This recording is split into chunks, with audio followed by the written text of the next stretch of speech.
وعلیکم ورحمۃ اللہ وبرکاتہ۔ پیارے دوستو، امید مزاج بخیر ہوں گے۔ گرامی قدر سامعین، آج کا ہمارا موضوع ہے کاروبار، تجارت اور ملازمت میں پھرتی کا مظاہرہ کرنے والے۔ کچھ لوگ کہیں پر ملازمت کرتے ہیں یا کاروبار کرتے ہیں یا تجارت کرتے ہیں، وہاں پر وہ چاق و چوبند، چست اور توانا ہو کر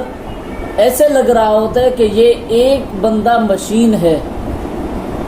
اس انداز سے کام کر رہا ہوتا ہے۔ تو ایسے شخص کے بارے میں آپ صلی اللہ علیہ وسلم نے کیا بشارت دی ہے؟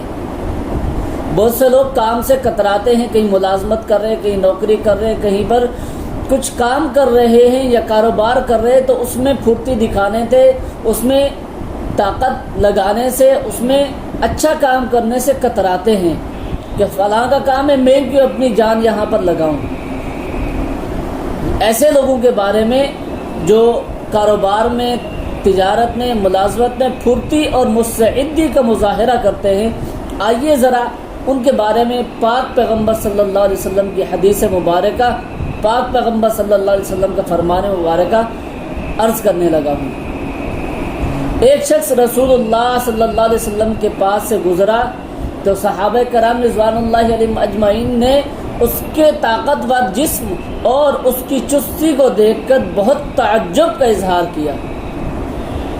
اور کہنے لگے، یا رسول اللہ صلی اللہ علیہ وسلم، کاش اس شخص کی طاقت اور اس شخص کی جوانی، ساتھ میں چستی اور مستعدی اللہ کے راستے میں خرچ ہوتی۔ صحابہ کرام رضوان اللہ علیہم اجمعین کے اس کہنے پر آپ صلی اللہ علیہ وسلم نے کیا ارشاد فرمایا؟ اب آئیے وہ آپ سے عرض کرنے لگا۔ آپ صلی اللہ علیہ وسلم نے فرمایا، ایسا نہ کہو، اگر اس کی یہ باغ دوڑ اپنے چھوٹے بچوں کی خاطر ہے تو جان لو یہ اللہ کے راستے میں ہے۔ اگر ہم کاروبار کے اندر اچھی وہاں پر کارکردگی دکھاتے ہیں تو گویا کہ ہم اللہ تعالیٰ کے راستے میں ہیں۔ نمبر 2 کیا فرمایا کہ اسی طرح اگر یہ اپنے بوڑھے والدین کی ضروریات پوری کرنے کے لیے نکلا ہے تو پھر یہ طاقت، چستی، مستعدی، پھرتی دکھا رہا ہے تو پھر بھی یہ اللہ کے راستے میں ہے۔ نمبر 3، اور اگر یہ اس لیے محنت کر رہا ہے کہ اپنے آپ کو دست سے سوال پھیلانے سے بچائے تو پھر بھی میرے دوستو یہ اللہ کے راستے میں ہے۔ دوسروں کے سامنے ہاتھ پھیلانے سے بچانے کے لیے اگر وہ کام کر رہا ہے، محنت کر رہا ہے تو پیارے دوستو آپ صلی اللہ علیہ وسلم نے کیا فرمایا؟ یہ اللہ تعالیٰ کے راستے میں ہے۔ اور نمبر 4، اور اگر اپنے اہل خانہ کی ضروریات پوری کرنے کی غرض سے نکلا ہے، اپنے گھر، اپنے خاندان کی ضروریات پوری کرنے سے گھر سے نکلا ہے اور محنت کر رہا ہے، چستی کا مظاہرہ کر رہا ہے، تو اس کے بارے میں بھی آپ صلی اللہ علیہ وسلم نے فرمایا تو یہ شخص بھی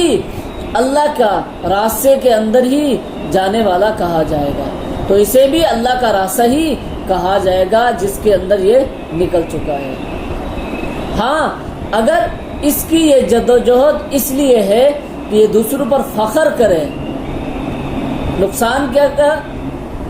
کہ اگر چستی، پھرتی، مستعدی دوسروں پر فخر کرنے کے لیے ہے کہ کوئی بولے کہ یہ دیکھیں یہ بہت بڑا مستعد ہے، یا پھر بڑائی عزت لانے کے لیے کہ میں یہ سارا کچھ کرنا چاہتا ہوں، سارا کچھ کر سکتا ہوں، اور اپنی دولت مندی کا مظاہرہ کرے، تو پھر اس کی یہ دوڑ دھوپ شیطان کے راستے میں کہلائی جائے گی۔ تو پیارے دوستو، آج ہم اگر اپنے گریبان میں جھانکے تو ہمیں یہ نظر آئے گا کہ ہم جو آخری باتیں میں نے بتائیں، فخر، بڑائی جتانے اور دولت مندی کا مظاہرہ کرنے کے لیے تو یہ کام کر رہے ہوتے ہیں،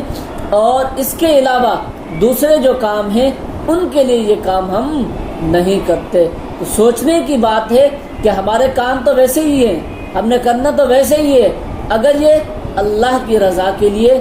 ہو جائیں تو یاد رکھو آپ کا ایک ایک کام، آپ کا کاروبار، آپ کی تجارت، آپ کی ملازمت اللہ کے راستے میں شمار ہو جائے، اس سے بڑی غنیمت کوئی بھی نہیں ہے۔ دعا ہے کہ اللہ تعالیٰ مجھ سمیت تمام احباب کو کاروبار، تجارت اور ملازمت میں پھرتی اور مستعدی کا مظاہرہ کرنے والا بنائے۔ السلام علیکم ورحمۃ اللہ وبرکاتہ۔